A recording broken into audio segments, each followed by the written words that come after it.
This house was known as the Green Shield. The Rothschilds and the Schiffs would play a central role in the rest of European financial history and in that of the United States. The Rothschilds broke into dealings with European royalty here at Wilhelmshof, the palace of the wealthiest man in Germany. In fact, the wealthiest monarch in all Europe, Prince William of Hesse-Kassel. At first, the Rothschilds were only helping William speculate in precious coins. But when Napoleon chased Prince William into exile, he sent 550,000 pounds, a gigantic sum at that time, to Nathan Rothschild in London with instructions for him to buy consols, British government bonds, also called government stock. But Rothschild used the money for his own purposes. With Napoleon on the loose, the opportunities of wartime investments were nearly limitless. William returned here sometime prior to the Battle of Waterloo in 1815. He summoned Rothschild and demanded his money back. The Rothschilds returned William's money with the interest the British consuls would have paid him had the investment actually been made. But the Rothschilds kept all the past profits they had made using William's money. Nathan Rothschild later bragged that in the 17 years he'd been in England, he'd increased his original 20,000 pound stake given to him by his father by 2,500 times. By cooperating within the family, the Rothschilds soon grew unbelievably wealthy. By the mid-1800s, they dominated all European banking and were certainly the wealthiest family in the world. They financed Cecil Rhodes, making it possible for him to establish a monopoly over the diamond and gold fields of South Africa. In America, they financed the Harrimans and railroads, the Vanderbilts and railroads and the press, and Carnegie in the steel industry, among many others. In fact, during World War I, J.P. Morgan was thought to be the richest man in America. But after his death, it was discovered that he was actually only a lieutenant of the Rothschilds.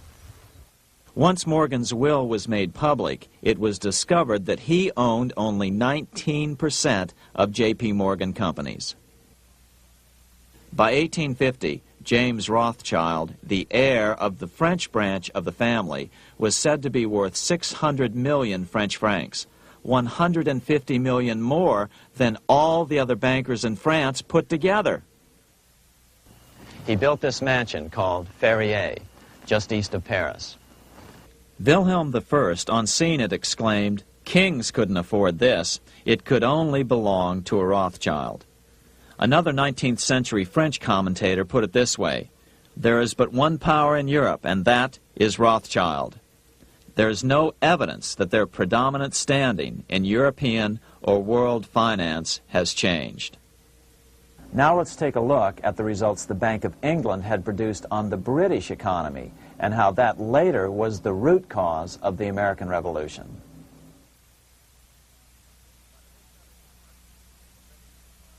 By the mid-1700s, the British Empire was nearing its height of power around the world. But Britain had fought 4 costly wars in Europe since the creation of their privately owned central bank, the Bank of England. The cost had been high. To finance these wars, the British Parliament here had borrowed heavily from the bank. By the mid-1700s, the government's debt here in Britain was 140 million pounds, a staggering sum for those days. Consequently, the British government embarked on a program of trying to raise revenues from their American colonies in order to make their interest payments to the bank. But in America, it was a different story. The scourge of a privately owned central bank had not yet hit. This is Independence Hall in Philadelphia, where the Declaration of Independence and Constitution were signed. In the mid-1700s, pre-revolutionary America was still relatively poor. There was a severe shortage of precious metal coins to trade for goods, so the early colonists were forced to experiment with printing their own homegrown paper money. Some of these experiments were successful. Franklin was a big supporter of the colonies printing their own paper money. In 1757, Franklin was sent to London. He ended up staying for the next 18 years here, nearly until the start of the American Revolution. During this period, the American colonies began to issue their own money. Called colonial scrip, the endeavor was very successful. It provided a reliable medium of exchange, and it also helped to provide a feeling of unity between the colonies. Remember, colonial scrip was just paper money, debt-free money, printed in the public interest, and not backed by gold or silver coin. In other words, it was a totally fiat currency. One day, officials of the Bank of England asked Franklin how he would account for the newfound prosperity of the colonies. Without hesitation, he replied, "That is simple.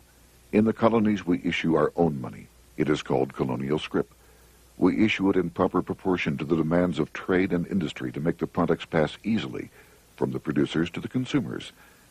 In this manner, creating for ourselves our own paper money, we control its purchasing power, and we have no interest to pay to no one." This was just common sense to Franklin, but you can imagine the impact it had on the Bank of England. America had learned the secret of money, and that genie had to be returned to its bottle as soon as possible.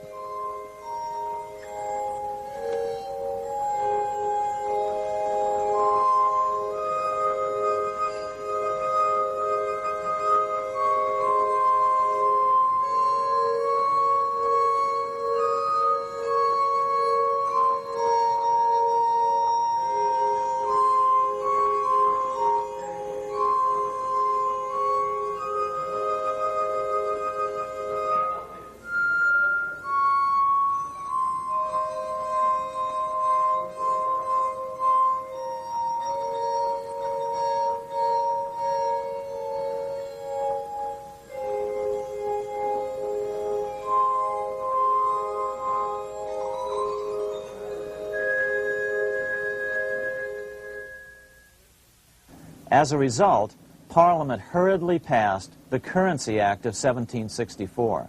This prohibited colonial officials from issuing their own money and ordered them to pay all future taxes in gold or silver coins. In other words, it forced the colonies on a gold or silver standard. For those who still believe that a gold standard is the answer for America's current monetary problems, look what happened to America after that. Writing in his autobiography, Franklin said, "In 1 year, the conditions were so reversed that the era of prosperity ended and a depression set in to such an extent that the streets of the colonies were filled with unemployed." Franklin claims that this was even the basic cause for the American Revolution.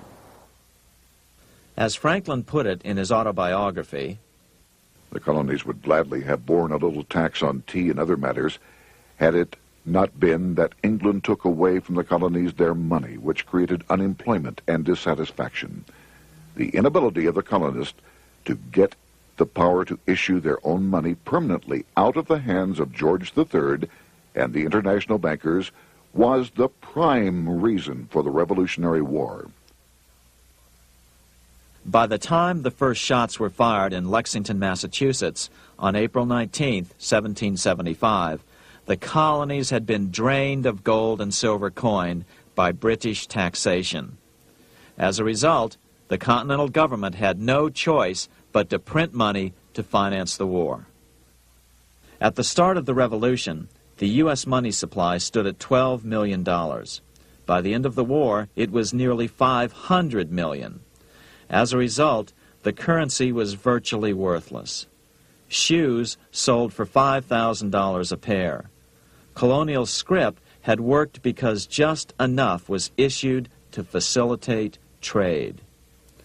As George Washington lamented, "A wagon load of money will scarcely purchase a wagon load of provisions."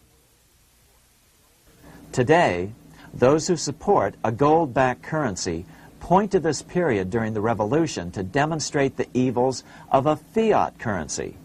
But remember, the same currency had worked so well 20 years earlier during times of peace that the Bank of England